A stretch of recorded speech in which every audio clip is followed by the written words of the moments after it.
buenas tardes. Hoy, 23 de agosto, estamos retomando los rituales estos místicos poéticos de San Juan de la Cruz. Y ya hemos llegado al capítulo 4 en esta glosa profunda que hace Javier Picasa, que es la introducción propiamente dicha al cántico espiritual. Amor de Dios y amor humano. Quieran preguntar o interrumpir, lo hacen. El cántico espiritual de San Juan de la Cruz constituye una obra cumbre del pensamiento occidental, así sin más ni menos.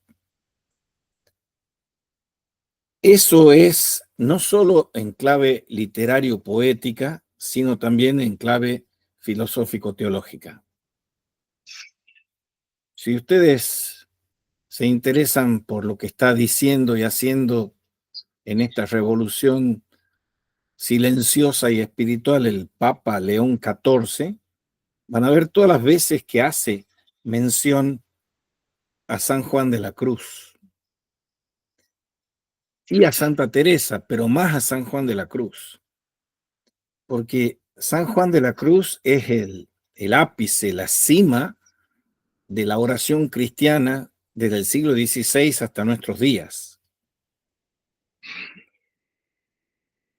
Y es un poeta de la más alta alcurnia que hay en lengua española, y en este poema, que es el cántico espiritual, porque los textos de San Juan son poesía y prosa. La prosa es para comentar la poesía, pero lo más importante es la poesía. Y este poema define al hombre como un ser de amor, que solo en este camino de enamoramiento, de pérdida y de encuentro de sí mismo, por el otro, puede realizarse. Aquí vamos a ver cómo aparece en forma refulgente la cuestión de el otro como constituyéndome a mí. Yo soy desde el otro, cosa que después en la filosofía contemporánea destacará Levinas o Franz Rosenzweig. Lo que viene pasando en la historia de la filosofía occidental es que ha tomado un camino equivocado, el camino equivocado del conocimiento y de la razón, y ha aplastado la emoción y el amor. Por eso, este amor a la sabiduría ha cerrado el paso a la verdad, que es la sabiduría del amor. Y la filosofía oficial de Occidente lo tiene cancelado al amor. Y si uno quiere no irse muy lejos al siglo V antes de Cristo o al IV, y se queda en el siglo XVII con Descartes, no tenemos amores profundos, sino ideas claras y distintas. Y lo que ha significado el seguir ese equívoco camino es que hemos cifrado que el conocimiento tiene que ser validado por lo que yo peso, mido, lo que cuantifico. Esas son las ciencias experimentales, observacionales. Pero hagamos un breve repaso de la historia, porque es tanta la ignorancia que campea y campa por los claustros filosóficos de las universidades del mundo y de la Argentina, que, por ejemplo, tenemos una figura como la de Kant. Y Kant, como ha denunciado clarividentemente el señor Chesterton, Kant es un tipo re famoso por haber escrito las críticas y en especial la crítica de la razón pura. ¿Y qué significa la crítica de la razón pura? El asesinato del conocimiento. Porque Kant es un agnóstico que divide en dos están los fenómenos, que es lo que yo puedo conocer si aplico la crítica, y el noumeno, que es la cosa en sí. Entonces Kant ha decretado que la cosa no se puede conocer. Entonces dice Chesterton con una ironía genial, cuando mi mamá tocaba la mesa, sabía que eso era una mesa, porque mi mamá usaba el sentido común y lo que ha hecho Kant es destruir el sentido común. Entonces, impugnar el conocimiento de lo real. Y esta línea que idolatra un falso conocimiento, que es un conocimiento ideal, obtura el amor, que es la quinta esencia de la existencia del hombre, el amor. Amo, luego soy, dirá un filósofo tucumano, mejorándolo es soy amado, luego soy, y mejorándolo somos amados, luego somos.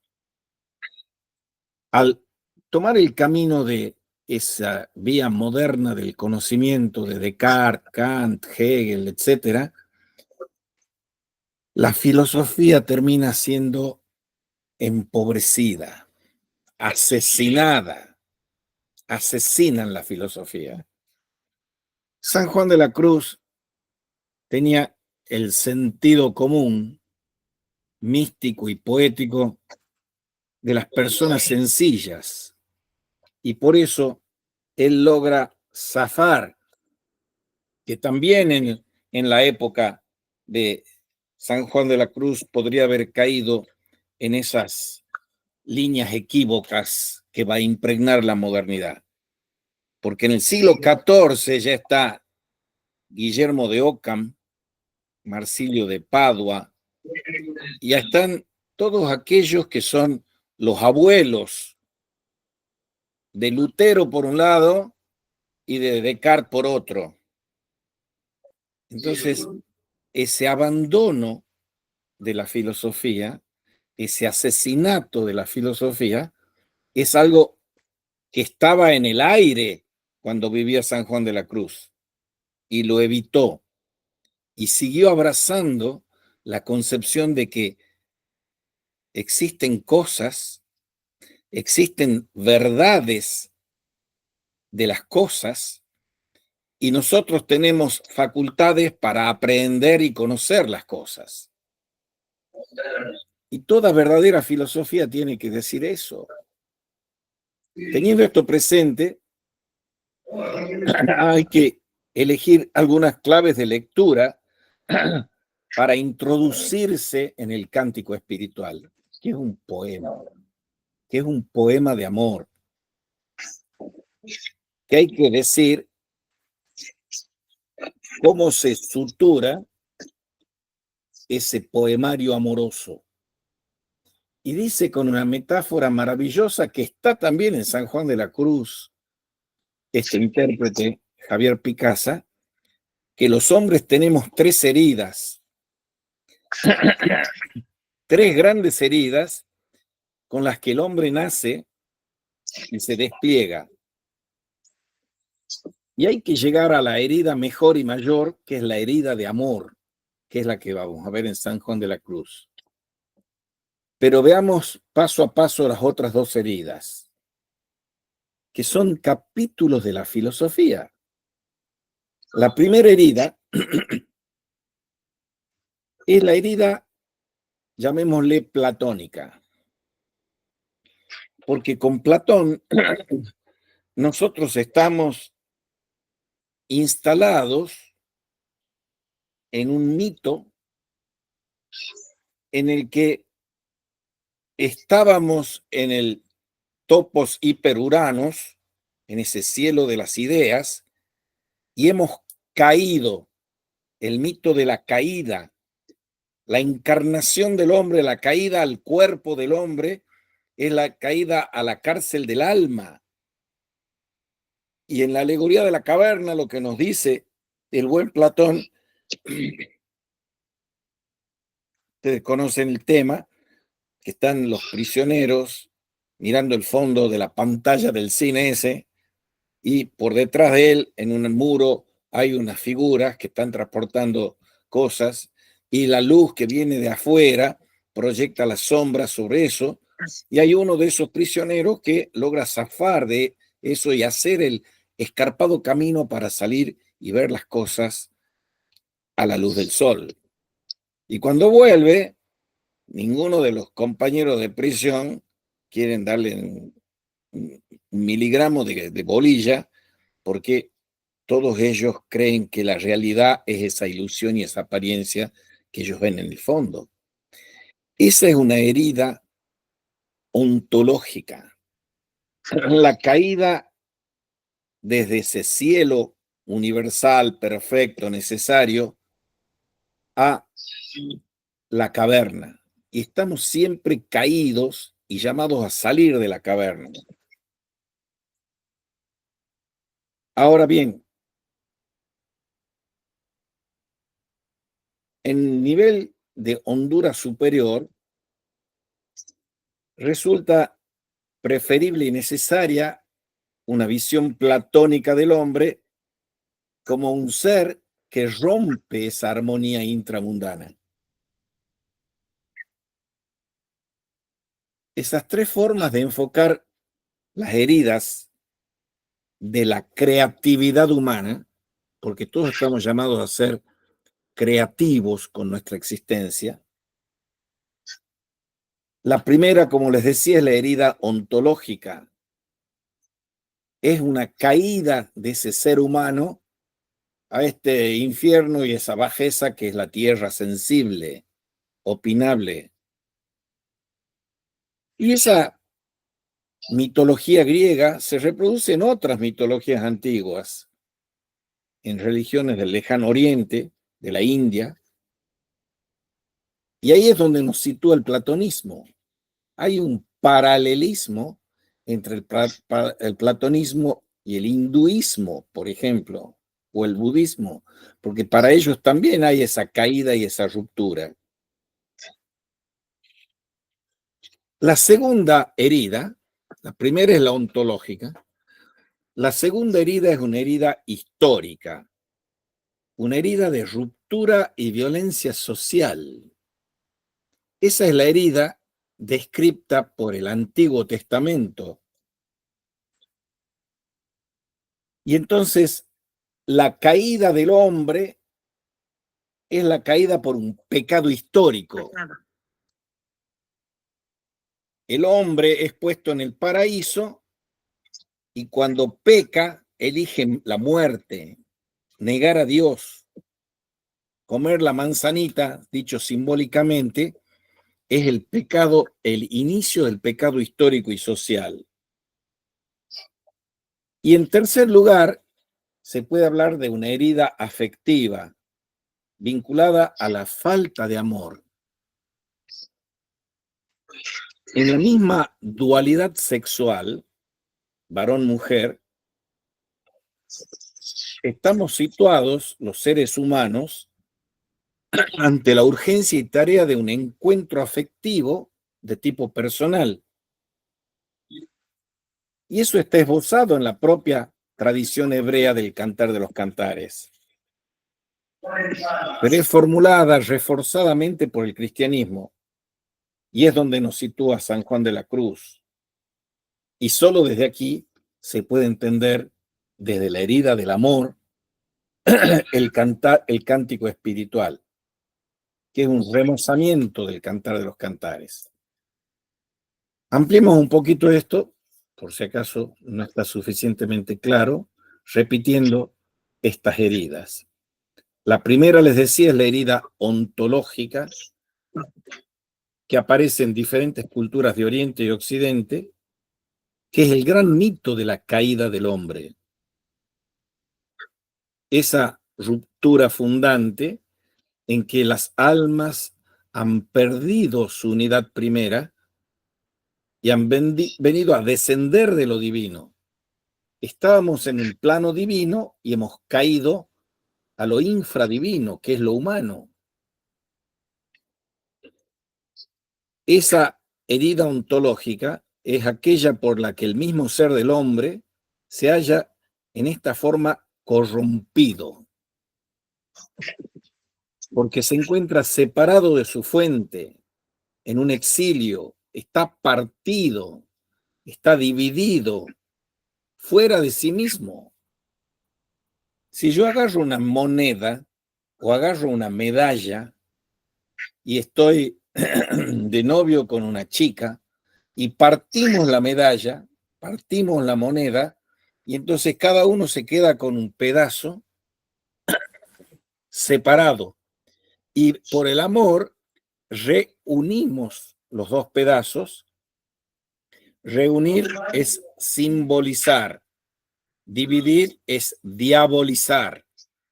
El mito del andrógino en Grecia es el mito en que el hombre es varón-mujer, pero por la caída se ha separado la parte femenina de la masculina y la femenina ha quedado abajo, abajo, bien abajo, y la masculina ha quedado arriba, arriba, bien arriba, en la relación entre ambas. De ahí viene el carácter, si quieren, patriarcalista, antimujer del filósofo griego, con montones de matices que hay que aclarar, porque en realidad en el diálogo sobre el amor, el banquete de Platón, el buen Sócrates, que siempre estaba preparado por su titiritero guionista que es Platón, dice que en las discusiones que eran todos de varones, tomando vino, escuchando la lira y discutiendo sobre un tema de la noche, ahí cuando le toca hablar a Sócrates, él dice, yo aprendí sobre las cosas del amor de la sacerdotisa Diótima de Mantinea. Entonces, yo no digo las cosas así brutamente como para que tomen en bloque, hay que tomarla con grano salis. Y los griegos que tenían una aprobación por la homosexualidad masculina, la tenían relativamente, pero por abajo de la femenina. O sea, la homosexualidad masculina era más importante que el lesbianismo. Porque sí es cierto que los griegos son bastante misóginos y patriarcalistas en eso. Y eso va a ser heredado, mal que nos pese a los cristianos, en la asunción de una antropología de un Agustín o de un Tomás de Aquino. La definición que tiene Santo Tomás de Aquino de la mujer es una cosa bien complicada, porque termina diciendo que es un hombre incompleto, porque él está siguiendo la antropología con las categorías metafísicas de Aristóteles, y para Aristóteles la parte activa es la viril y masculina, y la parte pasiva o defectuosa es la mujer. Y eso ha seguido así con las cancelaciones de la mujer a lo largo de los milenios, incluidos los cristianos. Pero si uno los ve estudiándolo a fondo a esta cuestión, ve que esta concepción de la caída ontológica paradigmáticamente la ha echado a rodar Platón. Y el cristianismo, mal que nos pese, ha sido en buena parte platonismo cristiano. Haber bautizado a Platón. Y después viene Santo Tomás, y no es que maravilla, bautiza a Aristóteles. Pero con eso no se resuelve el problema. Estamos en la caída ontológica y cuando dice Platón en el Fedro, como el pensamiento de la divinidad se alimenta de inteligencia y de ciencia sin mezcla, lo mismo el de toda alma que se preocupa de recibir lo que le conviene, así al ver en el transcurso del tiempo la realidad, la ama. Cuando uno va hacia la verdad, tiene que ir hacia la verdad de la realidad. Pero aquí la trampa que nos pone y el palito que nos pone Platón para que pisemos y lo viene pisando la filosofía, es que ¿quién conoce el que tiene mente e intelecto? La mujer no. La mujer tiene emociones y sentidos, pero no tiene inteligencia. Y así viene embadurnando la cancha y embarrando la cancha la filosofía, cancelando a la mujer. Y es el cristianismo el que, con su antropología, rescata el valor, o sea, no el valor, la dignidad infinita y complementaria de varón y mujer. Y si uno quiere pelear con los machistas que tienen en el medio, yo me acuerdo que íbamos en un viaje a Bariloche con los alumnos del último curso de San Patricio y había uno de esos católicos recalcitrantes que estaba de novio con una chica y la maltrataba como machista que era. Entonces yo intervengo en la discusión entre los dos y le digo al católico decime vos, ¿cuál es el género de la persona más importante de la historia abajo de Cristo? ¿Por qué quiere decir Cristo? No, abajo de Cristo. La Virgen María, una mujer. La Virgen María. Pero esas cosas tan elementales a los que somos creyentes se nos pasan por arriba de que la dignidad de la mujer es el cristianismo el que la pone en su lugar. Ninguna otra religión, ni hablemos de los musulmanes, ni hablemos de los japoneses, que las mujeres van caminando por detrás de lo varón. O sea, la caída ontológica que describe el Fedro con estas palabras tan bellas y divinas del Platón, dice: cuando un alma ha sido incapaz de seguir a un Dios, de hacer la ruta de la contemplación perfecta, la eidética, cuando no ha visto la verdad y siendo víctima de cualquier vicisitud, dice Platón, no estoy diciendo yo, se ha llenado de olvido y de maldad, con lo que se ha vuelto pesada, ha perdido las alas y ha caído en la tierra. ¡Qué maravilla! Esos 4 renglones es para sepultarlo al divino Platón. Claro, porque cuando el alma desciende al cuerpo, digamos que el cuerpo él hace corrupta al alma. Es un lastre que la tira para abajo. Entonces, hay que estudiar filosofía de verdad y no las pacotillas que leen los manuales. El Fedro es el mejor testimonio de que la mujer ha estado condenada por la caída platónica a estar siempre en el inframundo. La caída es el resultado de un fracaso misterioso de las almas que no saben mantenerse a la altura de la contemplación y de esa forma, con las alas rotas, nos convertimos los hombres en ángeles de alas rotas. Qué linda metáfora. Ángeles de alas rotas, o sea, dioses caídos, almas desterradas de la esfera original de lo divino. Y por eso, el modo de conocimiento de las almas, dirá el divino Platón, es el que está en el mito de la caverna. Y bueno, está, ya le hemos hecho el cuento.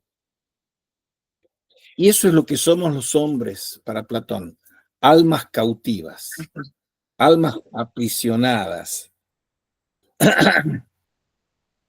almas cautivas y encadenadas en el fondo de una caverna. Y estamos condenados a tratar de salir de la caverna. Pero el error está en el mito del alma caída.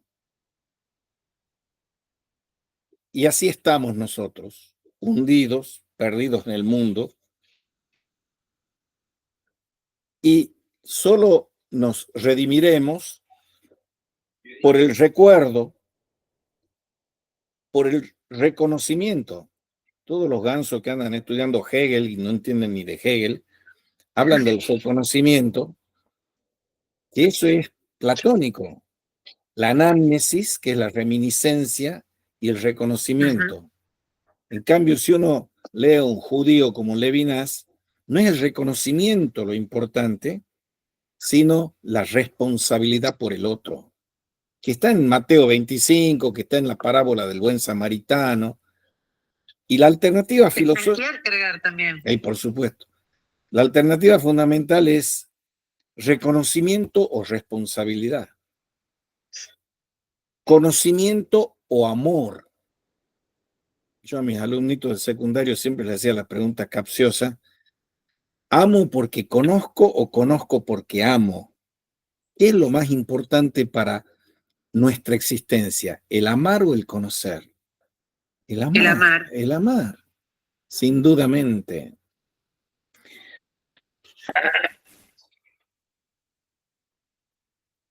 El conocimiento liberador es el de San Juan de la Cruz, el de la subida al Monte Carmelo, el de la noche oscura, el del cántico espiritual,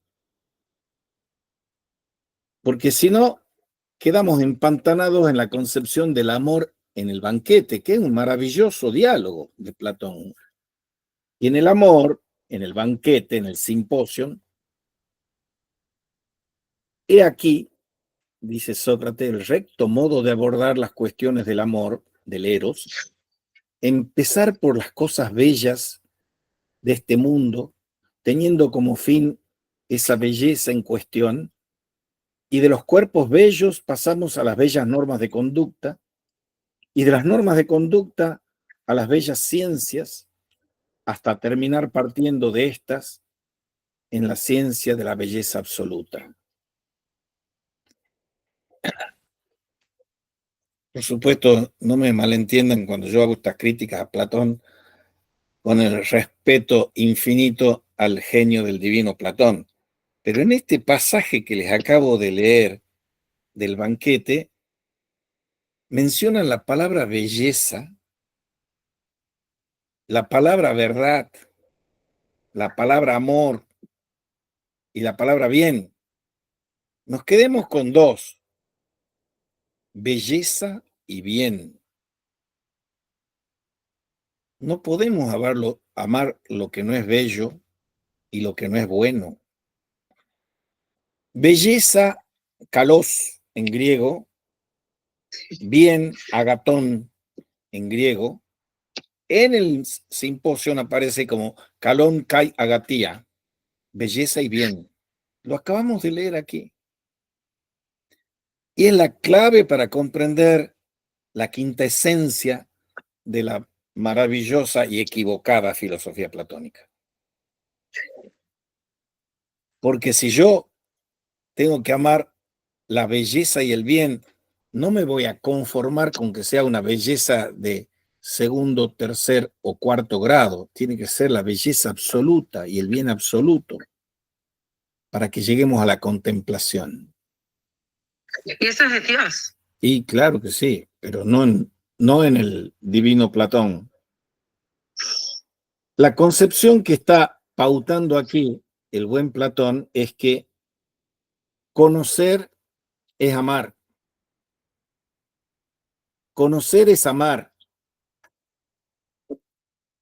Y conocer es reconocerse, amar a sí mismo, no al otro. La cancelación del amor es la cancelación del otro. Y con variantes de diverso tipo, este modelo antropológico de la herida, de la caída ontológica y del ascenso, ha determinado en gran parte el pensamiento y la mística de Occidente. Todos seguimos siendo hijos putativos de Platón, que seguimos pensando en la caída, y está mal, porque el modelo antropológico del cristiano no es el de la caída, porque incluso la caída de la que habla el cristiano en el Génesis, que es el pecado, es totalmente diferente de la caída de la que habla Platón. Si yo tengo que ponderar la filosofía de Platón y de San Agustín, para Platón, el mal que es ignorancia, sí, es ignorancia. Y para San Agustín, ¿El mal qué es? ¿Malevolencia? Sí, es malevolencia. Es un abismo que separa el mal, la interpretación del mal metafísicamente para los griegos como ignorancia y para los cristianos como malevolencia. No hago el bien que quiero y hago el mal que no quiero, dice San Pablo.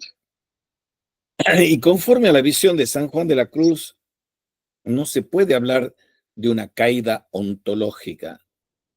El ser del hombre no ha surgido por un tipo de ruptura intradivina. Todos somos criaturas de Dios. No somos almas dislocadas. No somos almas arrojadas o expulsadas desde lo alto. Por eso el camino del amor no es un retorno, no es una reminiscencia, no es una anamnesis, sino que es un avance en la creatividad de nuestra existencia.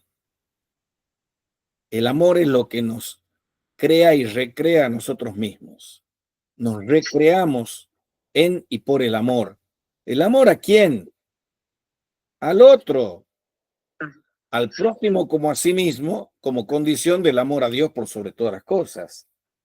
Finalmente, el camino del amor tiene que entenderse y realizarse en clave de dualidad. La grandeza del hombre está en salir de sí y hallar al otro. Vuelvo a insistir en la palabra otro. Salir de sí y hallar al otro. En diálogo de entrega y creación interhumana. Creación interhumana, el otro me crea a mí y yo lo creo al otro. Pero esto nos lleva a los temas que estudiaremos a renglón seguido con la segunda herida. Esto es haber montado y desmontado la herida ontológica platónica. Ahora pasemos a la herida histórico-social del Antiguo Testamento.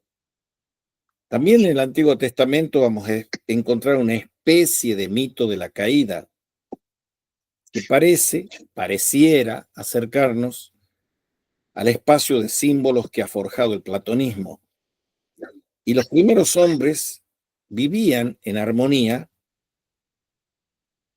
en esa realidad propia, intacta, en un equilibrio cósmico. El mundo es un jardín, en diálogo transparente, están desnudos, en libertad creadora, pueden comer todos los frutos del jardín. Pues bien, sobre esa perfección se cierne una exigencia. Deben aceptar y cultivar su vida como gracia. Somos los jardineros de ese jardín a quienes Dios nos ha encomendado cultivar el jardín.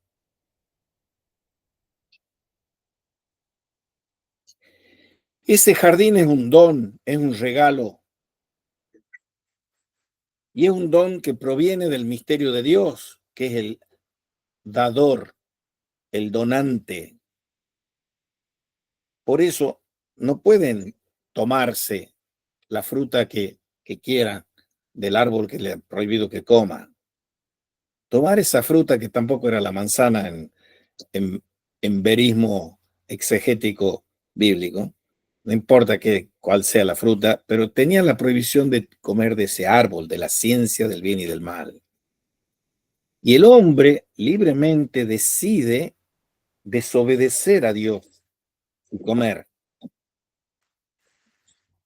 Adán y Eva no han surgido de una caída, sino que caen o pecan, es distinto caer como en la caída de la que habla Platón y pecar como habla el Génesis, después de haber surgido como seres humanos. La caída viene a posteriori. Según eso, el nacimiento no es pecado, como dicen los griegos, que nacer ha sido nuestro pecado. Ni es pecado la finitud de la vida en esta tierra, como va a rebuznar después Heidegger. Porque somos finitos, somos limitados y ese es nuestro mal. Y la última elección es como elegir cómo morir. Y después no hay otra vida trascendental, nada. El asunto es que estamos equivocados siempre. Bueno, tu amigo Kierkegaard lo dice clarísimo, ¿no? Enfermedad mortal. ¿Cuál es la cura para la enfermedad mortal? Convertirse y vivir de cara a Dios. El ante Dios es la categoría de Kierkegaard. Entonces, eso nos va a evitar la angustia que rebuzna copiándole a Kierkegaard, Heidegger, angustia mortal por la finitud. No, no es así. Ser finito y ser eterno, dice Erich Stein, en un maravilloso libro que es su mayor obra filosófica, Ser finito y ser eterno. Bien, el pecado es un modo de vivir humano contrario a la voluntad de Dios y a la misma posibilidad de realización de los hombres. Por eso, la salvación no es dejar de ser hombres, volviendo a la altura original de lo divino. La salvación es convertirnos en plenamente humanos, rehumanizarnos conforme al designio de Dios, en gesto de creatividad antropológica. ¿Por qué decimos que es histórico-social? A ver, en un estudio de religiones comparadas, como el maravilloso estudio que hace Mircea Eliade, por ejemplo, uno se da cuenta que recién existe el tiempo y la historia cuando aparece el judeocristianismo. No existe historia en los pueblos hindúes, chinos, japoneses, coreanos, asiáticos de variopintos. Historia hay solo desde el punto axial de Jesús el Cristo, el Mesías.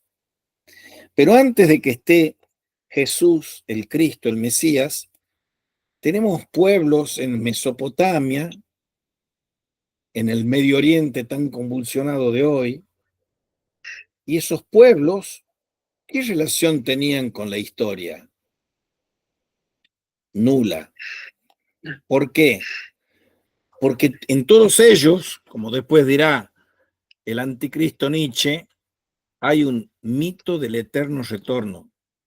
Hay una concepción cíclica del tiempo, no una concepción vectorial como una flecha del tiempo.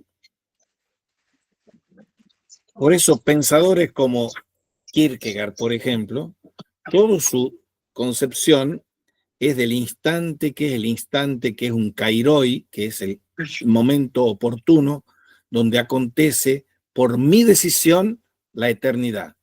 Cada decisión que yo tomo implica una conmoción en el destino de la eternidad o de la pérdida de eternidad que tengo yo como ser humano. Todas las religiones, sean griegas, romanas, hindúes, budistas, son ahistóricas.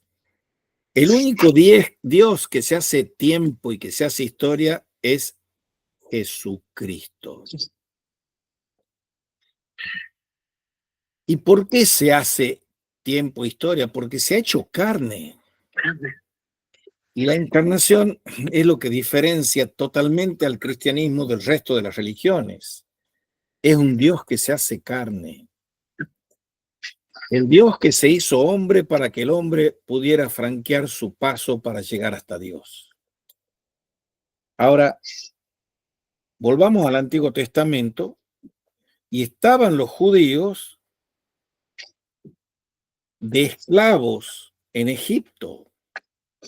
Y ahí viene, después del capítulo fundacional de Abraham, que Dios le manda que abandone la tierra de los padres, y ellos van a recalar por itinerarios tortuosos a Egipto. Si nosotros vemos la afirmación de Éxodo 3:1-8, Éxodo 3:1-8, pasaron muchos años, murió el rey de Egipto y los israelitas se quejaban de la esclavitud y clamaron. Los gritos de los esclavos pidiendo auxilio llegaron hasta Dios. Dios escuchó sus quejas, Se apareció a Moisés y le dijo: he visto la opresión de mi pueblo en Egipto, he oído sus quejas contra los opresores, me he fijado en sus sufrimientos y he bajado a librarlos de los egipcios, a sacarlos de esta tierra. Y los lleva 40 años por el desierto. Y al pobre Moisés, que tenía muchas ganas de ver la tierra prometida, le dice: no, vos no la vas a ver a la tierra prometida, pero los has salvado de la opresión de los egipcios y los ha llevado a la liberación. Eso es lo que cuenta el Éxodo. Y todo cambia con el Éxodo. La metafísica del Éxodo, como se ha dicho, es la metafísica en la que le dice a Moisés, Dios, en sus diálogos personales, cuando le está dando las leyes, y se las tiene que transmitir a su pueblo, Moisés, ¿y quién les digo que me manda? Y entonces Moisés recibe el mensaje: diles que te manda el que es. Yo soy el que soy, Éxodo 3:13. Sun Hui, dice Hegel, ¿no? Yo soy el... Hui Sun Hui, ¿cómo es que? Hui Sun Hui, creo que lo puse yo en mi tesis. No me acuerdo. Yo soy el que soy. No, el yo soy que soy no es de Hegel, es de Éxodo 3:13. Lo interesante es que la traducción verbal es yo soy el que seré en tiempo futuro. Pero sea como fuese, Hegel, que era un cristiano trucho, porque era un cristiano protestante, se quiere apropiar de todas las cosas del cristianismo, como después Heidegger también, y lo hacen mal. Y lo hacen mal porque distorsionan el mensaje del cristianismo. Y todo cambia con esta interpretación correcta del texto de Éxodos. La metafísica del Éxodo es un libro de un señor que se llama Claude Tresmontant, que tiene otro libro sobre la metafísica bíblica, etcétera, etcétera. Y todo cambia con este texto. La caverna de las sombras e ignorancia de Platón ahora se ha vuelto un espacio social de esclavitud. Y eso significa que el pecado sigue siendo humano. Ahora vemos mejor lo que significa esto de comer la manzana. Comer la manzana es rebelarse contra Dios. Los hombres quedan en manos de su propia impiedad y dureza. Por eso se dividen y esclavizan. Y tenemos por un lado a los egipcios, que son el signo del poder absoluto, representando la estructura de un Estado que se busca a sí mismo y utiliza a su servicio a los esclavos. Es lo que hace Deng Xiaoping con los chinos hoy, lo que hace Trump con los yanquis hoy, lo que hace Milei con los argentinos hoy. Todas esas bravuconadas y crueldades e infamias de esos tipos que son unos autócratas, están haciendo lo mismo que hacían los egipcios. Y a nosotros, que somos el pueblo escogido, somos el Israel que tiene que completarse, no el Estado de Israel, que son unos cretinos como Trump. Nosotros somos los que tenemos que luchar para seguir la senda de la liberación del pecado, porque no hay mayor esclavitud que la esclavitud del pecado, que es la muerte. ¿Qué es lo que significan los egipcios? Poder absoluto. ¿Qué significan los hebreos? El signo de cuántos sufren opresión sobre la tierra. Y por eso la caverna, dicho entre comillas, donde sufren los humanos, es el horno de fuego de la esclavitud social y de la lucha interhumana. Y hemos pasado del mundo del conocimiento interno, como quieren los platónicos, y de la servidumbre ontológica, al plano del conocimiento o desconocimiento histórico y social. No les reconocemos a nuestros oprimidos la dignidad de ser seres humanos. Por eso la liberación no puede reducirse platónicamente a ser un recuerdo, una anamnesis. Aquí es donde emerge la visión de lo divino en gesto de ruptura radical con el platonismo. Jamás el cristianismo puede pactar con una caída ontológica a la Platón, porque tiene que luchar el cristianismo para encarnarse en el Dios que se hizo tiempo y en el Dios que se hizo historia, para luchar por la liberación del pueblo de Dios, porque Dios nos va a apoyar en esa lucha. En la visión bíblica, Dios se revela de una manera personal y creadora. Yo soy el Señor tu Dios, que te saqué de Egipto, de la esclavitud. Éxodo 22. Se ha invertido entonces el camino de la vida de los hombres. Platón quería sacarnos de este mundo a través de una experiencia de trascendimiento, salir de la caverna por una gnosis, por un conocimiento. En el Éxodo, en cambio, se nos conduce hacia el futuro de este mundo. Por eso seré, yo soy el que seré. La categoría de futuro no entra para los griegos. Para el griego hay sino y fatalidad, eterno retorno de lo mismo, amor fati, que dice el cretino de Nietzsche. Y ese proceso bíblico es el proceso de liberación histórica. Y Dios, cosa que encarna divinamente el Papa León XIV, encarnaba el Papa Francisco y lo pone de pésimo humor a Milei y a los otros cretinos. Dios escucha primero a los pobres, a los anabín, a los marginados, a los caídos, a las víctimas, a los refugiados, decimos hoy. Los hebreos cautivos son los pobres, y escuchando a los pobres alumbra para ellos un camino de liberación, salida de Egipto y realización humana. Moisés debe abandonar la tranquilidad de los rebaños de su suegro en el desierto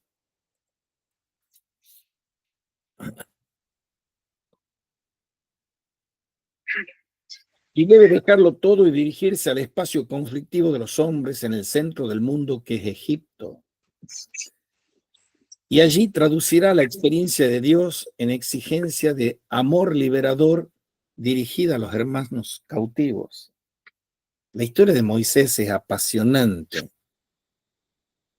Sigmund Freud, un judío asimilado, positivista y materialista, que hizo montones de macanas que perduran en el tiempo, tenía unas estatuillas en su escritorio, y uno de los últimos escritos es Moisés y la religión del monoteísmo, la metapsicología de Freud.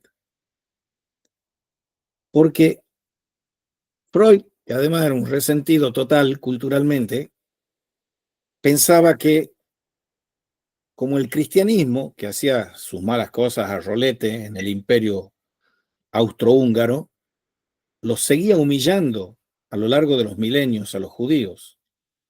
Entonces, el ideal que se asignó a sí mismo, no sin cierta megalomanía, el señor Freud, es convertirse en el Moisés que dictara las tablas de la ley de la época de la ciencia positivista. Entonces, él se fijó a sí mismo algo parecido a lo que pensaba Karl Marx para lo social y económico, y lo que pensaba el cretinillo de Nietzsche para la cuestión del superhombre.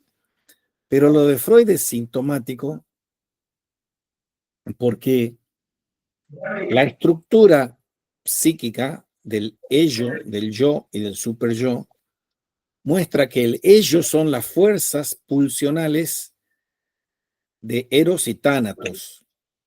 Ese es el inconsciente, que es la masa del iceberg que domina todo, con una pequeña esclusa que es el yo y con una apertura a la superestructura que es el superyo. Bueno, ese es uno de los desastres mayores en la ciencia y la filosofía contemporánea. Que me perdonen los amantes del psicoanálisis, sea de Freud o sea de Lacan. Es un desastre. Y vuelvo a recomendarle a mi genio y santos de cabecera, Chesterton contra Freud. Es impresionante cómo a lo largo de la historia el cristianismo nos viene ofreciendo una y otra vez los caminos de liberación, que son los que marca el Mysterium Salutis, la historia de la salvación, y nosotros nos encargamos de tirar abajo la salvación que se nos ofrece. Y lleguemos entonces a la tercera herida, que es la herida de amor. San Juan de la Cruz. Ya hemos planteado el problema. San Juan de la Cruz parece un místico platónico. Y hacemos esas macanas de pensar que es un tipo que anda volado por ahí, un místico platónico. No tiene nada de místico platónico, San Juan de la Cruz.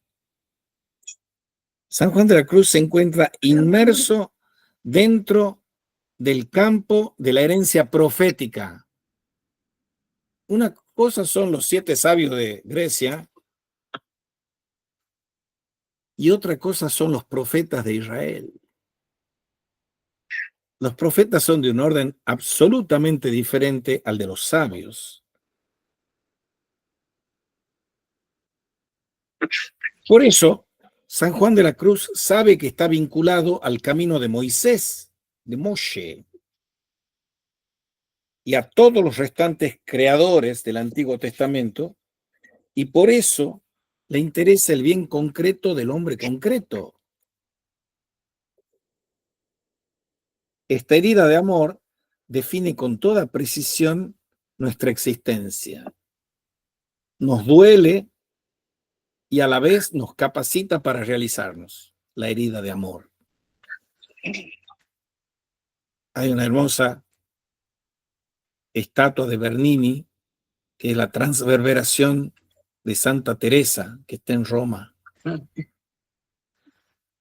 Las palabras, que si uno fuese un blasfemo, que yo estoy tentado a hacer, las palabras cuasi pornográficas de lo que significa que una flecha la atraviesa a la santa, es que esa es la herida de amor.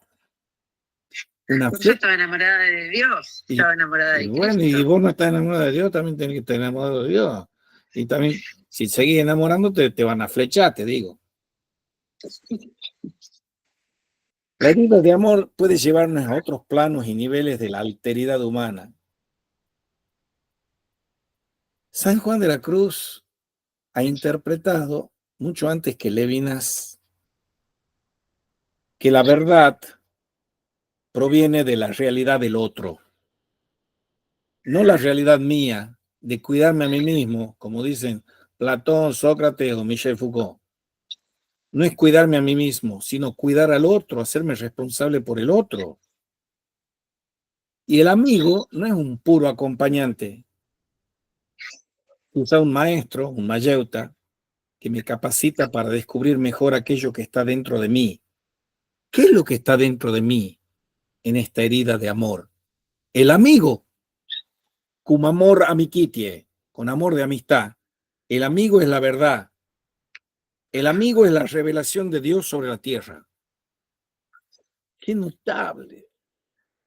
Si supiéramos eso, tendríamos que poner nuestro empeño en buscar ser buenos amigos. Porque eso es lo que manda el cristianismo. Tener amor de amistad con el otro.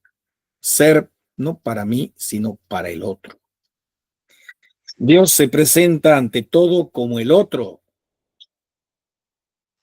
Y el otro es un signo de Dios para mí. Y si vivimos en esa clave, seremos los justos de Israel. Porque lo contrario a Dios es la injusticia en la historia. Es la esclavitud de los pobres. Y el motor y futuro de la historia de la libertad, eso es Dios. Cuando estos zánganos hablan de ser libertarios, no tienen ni idea de lo que es la libertad. Ubi spiritus ibi libertas, dice el Evangelio. Allí donde está el espíritu está la libertad. ¿Dónde está la libertad en Freud, en Marx, en Nietzsche? No existe. Son esclavitudes que los hombres modernos han creado para rechazar ese regalo impresionante de ser hijos de Dios, de obrar con la libertad de los hijos de Dios, dice el Evangelio. Por eso San Juan de la Cruz ofrece las bases de lo que se podría llamar la teodicea del amor total al otro. Teodicea, teodiqué, es la justificación de Dios. La justificación de Dios es amar al otro. La vida y la voz del otro son las que me enriquecen. Como les digo, una anticipación de lo que después desplegará en el siglo XX Levinas. Y Dios mismo se revela en todo compañero y todo amigo de la vida. Soy más de lo que soy, porque existo más allá de mi existencia. Y hay una expresión de Descartes, mostrenca, como las de Descartes: me aman, luego soy. Soy amado, luego soy. Somos amados, luego somos. Pero el pobre Descartes estaba frío. Ahí se pone al lado de la estufa y piensa todas las gansadas que han echado a rondar la historia de la filosofía moderna. Bueno, entonces hablemos ahora de los 3 momentos del amor, si no se han cansado mucho. Una pregunta. Sí. ¿Hay alguna relación entre Francisco Suárez y San Juan de la Cruz? Y mucha, porque San Juan de la Cruz estudia en Salamanca en el siglo XVI. Francisco Suárez no ha asomado la cabeza todavía, pero estudia a fondo Tomás de Aquino, el señor San Juan de la Cruz, y estudia también los ocamistas, estudia a los que están ahí desde el siglo XIV pululando, y cuando llegue Suárez va a ser una síntesis maravillosa y horrorosa al mismo tiempo, porque maravillosa porque él ha echado a andar toda la filosofía y toda la ciencia y todo lo jurídico que viene en la modernidad, y horrorosa porque de él salen, del colegio donde enseñaban con Suárez, sale Descartes, salen los Leibniz, salen los Kant. No existiría la filosofía alemana idealista sin Suárez. Y al decir eso estoy diciendo, no existiría esa monstruosidad que es la filosofía idealista alemana. Entonces, sí la hay, pero San Juan de la Cruz es más mejor que Suárez, porque Suárez le abre la compuerta a algunos de los demonios que se han entronizado en el modernismo científico. Y el modernismo científico es un desastre. Ahora bien, vamos a los 3 momentos del amor. El cántico de San Juan de la Cruz ofrece una interpretación completa del ser humano en clave de amor. El hombre solo se puede realizar fuera de sí mismo en el encuentro con el otro. Nadie puede realizarse en la intimidad enclaustrada de su mismidad. Solo me puedo realizar en el encuentro con el otro. Soy desde el otro. Por la alteridad también intersexual. Y por supuesto, cuando se escribe este comentario, no estaba de moda la clave woke, la perspectiva de género y todas esas sandeces que andan dando vuelta ahora. Pero hablar de la alteridad intersexual es hablar de que varón y mujer los creó. Varón y varona, dice el Génesis. Pero aparte de esa alteridad intersexual de la pareja femenina-masculina humana, está la alteridad humano-divina. Y en tercer lugar está la mediación histórica de todo esto. Hablemos de cada una de estas. La alteridad intersexual, como analogía, la interpreta Juan de la Cruz presentando la experiencia humana en clave de encuentro intersexual. Un varón y una mujer están heridos de amor. Por eso sufren y se buscan de manera apasionada hasta que, hallándose, descubren y disfrutan la hondura de su vida en gesto de amor compartido. Y en el fondo de esa experiencia se halla el mito de la hierogamia religiosa, desarrollada en formas convergentes por varios pueblos de Oriente y Occidente, India, China, Egipto, lo mismo que Fenicia y Palestina o el imperio de los incas. Lo divino aparece desplegado como un todo polar, con dos momentos complementarios, uno masculino, simbolizado por el cielo y sus poderes superiores, trueno, rayo, lluvia, y otro femenino más unido con la tierra, con sus diversas fases o elementos. Así, todo el cosmos se desvela aquí como divino, como un proceso de separación y unión de dos polos sagrados. Divino es el cielo y divina la tierra. En este sentido, hay que entender la vida de los hombres. Signo de Dios cielo es el esposo. Manifestación de la diosa tierra es la esposa. Y la unión de varón-mujer resulta sagrada por sí misma. Es sacramento o manifestación de la sacralidad fundante de los cielos y la tierra. Y hay una razón divina para los hebreos, no para los egipcios, fenicios, etcétera, que el cosmos no se puede entender como divino. Esa es una afirmación genial que uno debiera tener bien en claro. Para el hebreo, el cosmos no se puede entender como divino.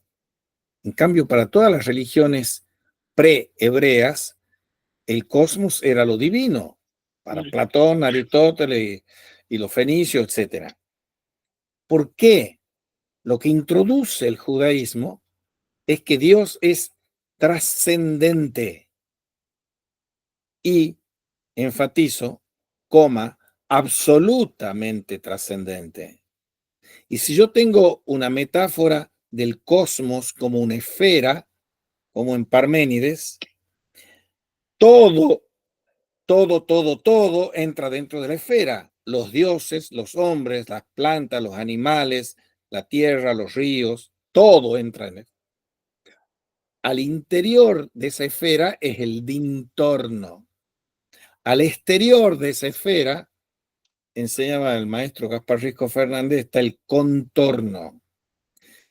Y la penetración de la absoluta trascendencia por la revelación divina de Israel, en la Biblia, es la penetración desde la absoluta trascendencia en la inmanencia cósmica.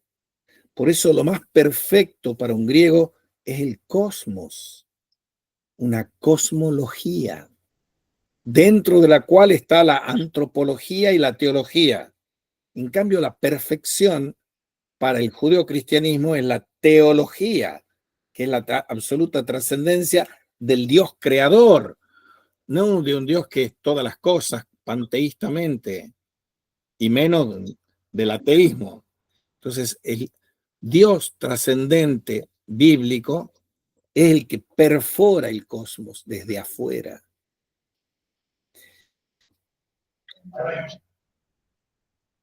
Si yo digo que hay una separación y unión de los dos polos sagrados, divino es el cielo, divina la tierra, la unión de varón y mujer resulta sagrada por sí misma, pero la razón divina en los hebreos nos dice que el cosmos no se puede entender como divino.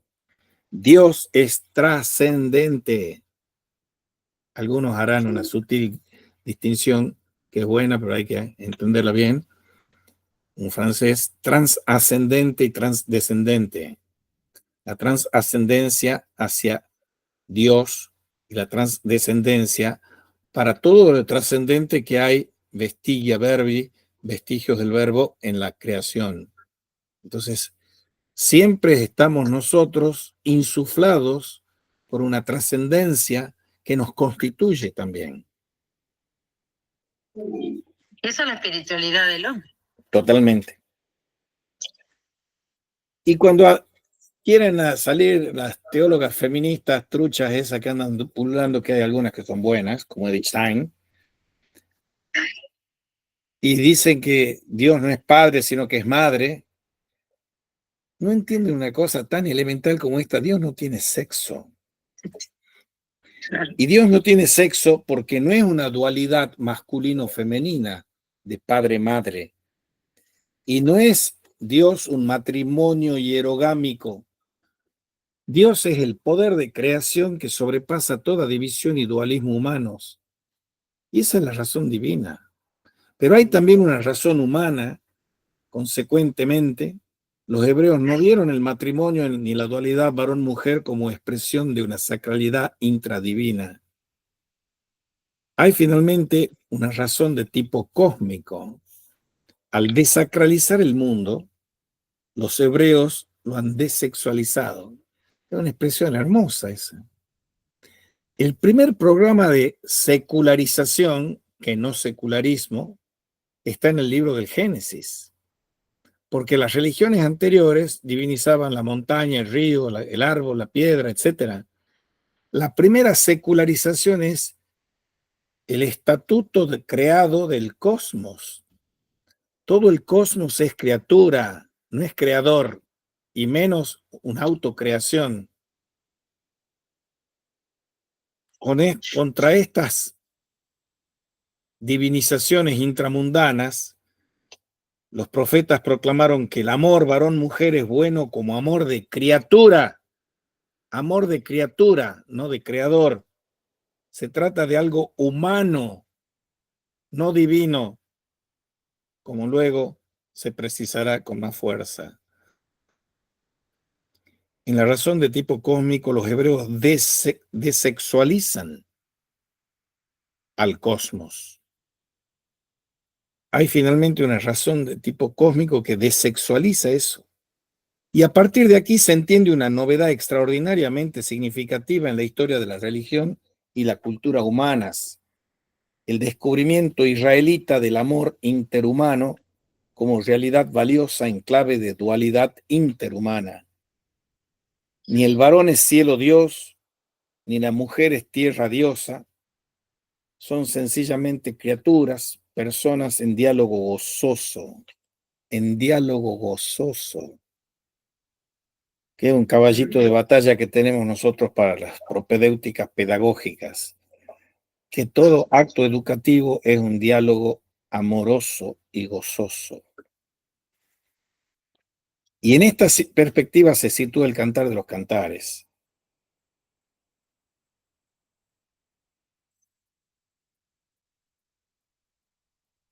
El Cantar vuelve a situarnos en la misma raíz del paraíso, allí donde se hallaron y miraron a Adán y Eva, descubriendo cada uno su propia realidad por medio de la realidad del otro.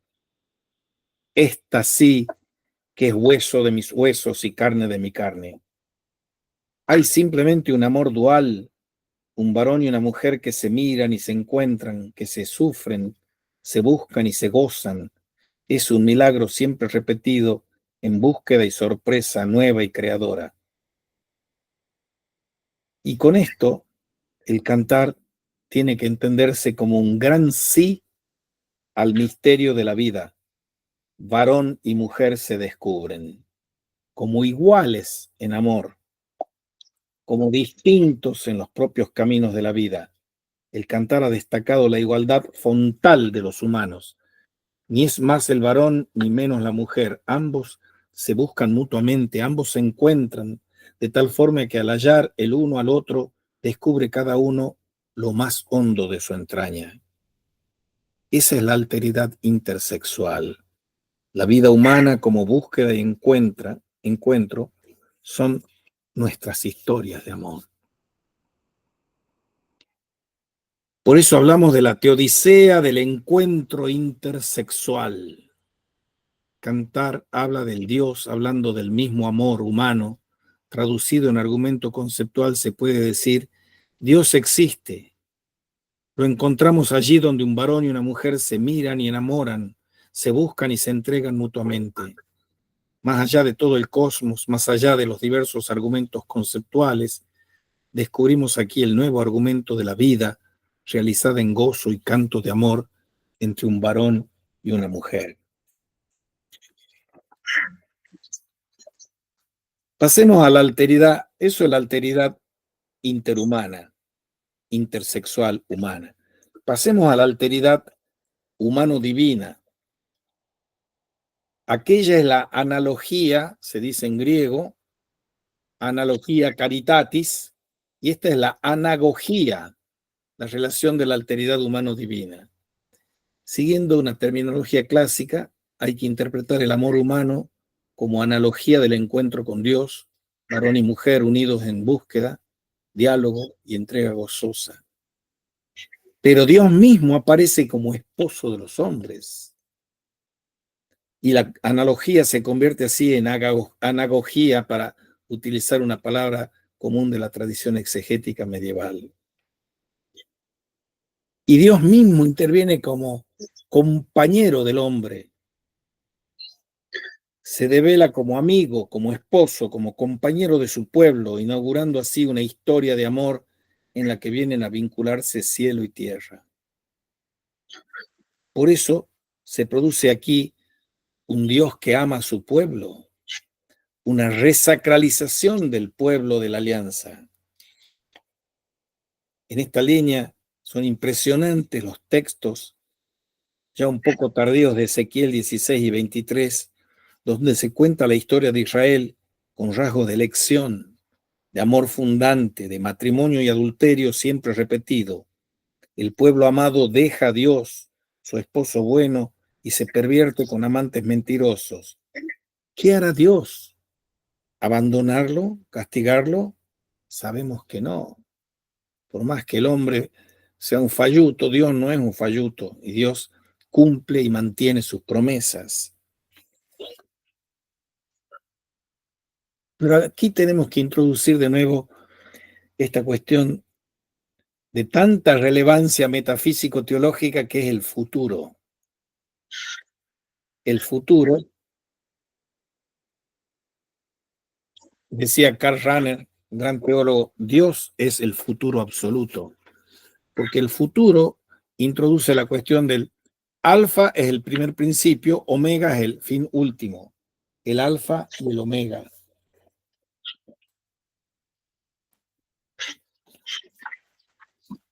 ¿Y de qué futuro se habla? Se habla del futuro mesiánico. Se me está por acá, va la batería del teléfono. Espera un segundito.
Ahí están. Se mandinga la tecnología. Habíamos quedado en la elección del futuro. Sí, el El futuro. futuro era lo mesiánico. ¿Qué pasa si nosotros entramos y nos sumergimos o inmergimos en un texto platónico? ¿Algún texto platónico nos habla de la escatología? No. Nos habla de la teleología, del telos, de un proceso natural, cosmológico, si quieren. Sí nos habla del alfa, del arjé, de la argeología.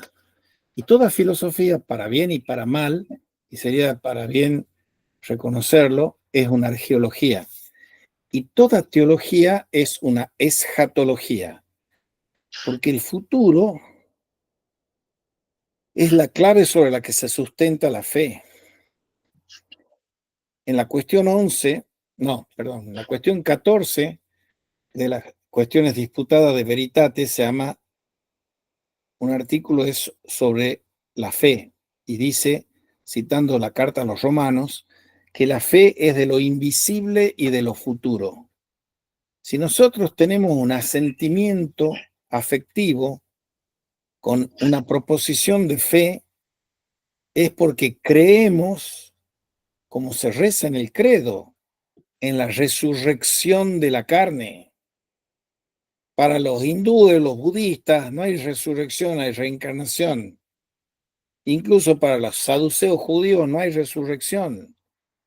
La resurrección es lo que está prometido por Dios como salvación en el final de los tiempos. Y ese es el futuro mesiánico. El amor esponsal del Antiguo Testamento se tiene que entender como fidelidad a Dios en el camino de la historia. Por eso la plenitud de las bodas se entiende y espera a modo de un futuro mesiánico, un nuevo cielo, una nueva tierra, un nuevo hombre. Todo eso nos ha sido prometido en la Jerusalén celestial. Y esta dimensión histórica del esquema esponsal israelita nos permite comprender otra distinción.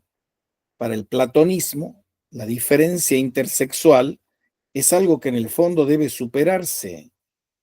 La atracción entre los sexos solo vale en principio. Más aún, el banquete ha destacado el valor de la unión homosexual, como indicando que pertenecer a un estadio superior de afecto y encuentro interhumano. Por eso, al fin, no habrá ya sexos ni tampoco diferencias. Al fin final, al fin último, al eschaton. Liberadas de su carga de historia y sensibilidad y materia, las almas van a mirar a su propio ser, al ser de lo divino que habita dentro de nosotros. El encuentro de Dios con los hombres, esa unión, es una unión que mantiene y potencia mejor sus diferencias. En esta línea destaca un último aspecto del amor anagógico que une a Dios con los humanos, con el pueblo israelita, conforme a la visión de los profetas. Ciertamente, el amor implica aquí respuesta humana, el gesto de obediencia de la esposa que escucha a Dios, que le busca compasión y le es fiel para siempre. Pero antes hallamos otro rasgo de revelación y de misterio. Dios mismo ama a los hombres. Y así lo dice el profeta Isaías en palabras que no entiende el platonismo. Como un joven se casa con su novia, así te desposa el que te construyó. La alegría que encuentra el marido con su esposa, la encontrará tu Dios contigo. Estamos en un contexto de culminación histórica. Encontramos aquí al Dios enamorado de los hombres, un Dios amante, un Dios esposo que viene al encuentro de los hombres. Y San Juan personifica al pueblo de Israel en cada uno de los hombres o mujeres que son fieles a la voz de Dios. En otras palabras, sin perder su carácter fundante y universal, la historia de Israel se individúa y se realiza en cada uno de los hombres, varones o mujeres, que se entienden de esta forma, varones o mujeres, como esposa del gran Dios omnipotente. Terminemos por hoy con esta analogía caritatis y anagogía caritatis. Analogía caritatis está representada sobre todo en el cantar. Signo de Dios son dos enamorados que se incitan al amor, se buscan y se encuentran con gozo en el mundo. Sobre ese fondo el cántico se entiende como himno que el poeta místico ha elevado a la grandeza y fuerza creadora del amor humano. La anagogía, que es la relación de Dios y los hombres, está representado por los profetas que han trazado y entendido la unión de Dios con Israel en clave de amor matrimonial. En esta línea, la esposa del cántico es el hombre religioso, varón o mujer, que formaría y formula y recorre el camino de encuentro con Dios en formas de vinculación esponsal. Todo intento de excluir alguna de estas variantes rompe la emoción, la hondura y la verdad del gran poema. Lo vamos a dejar por ahí por ahora. No sé si hay pregunta o comentario. ¿No? No, no, clarito. Bueno, clarito como agua de pantano. Vamos a cortar la grabación. Estuvo re linda la clase de hoy, me gustó. Muchas gracias. Muchas gracias por no dejarme solo. No, yo sé que debes pasarlo porque tengo algo. El otro día lo de mi hermana. ¿Cómo está tu hermana? Bien, le dieron el alta y bueno, está con medicación, está en su departamento, pero por trabajo ya se tuvo que reincorporar, pero está como adquiriendo fuerza porque está media débil todavía. Ella vive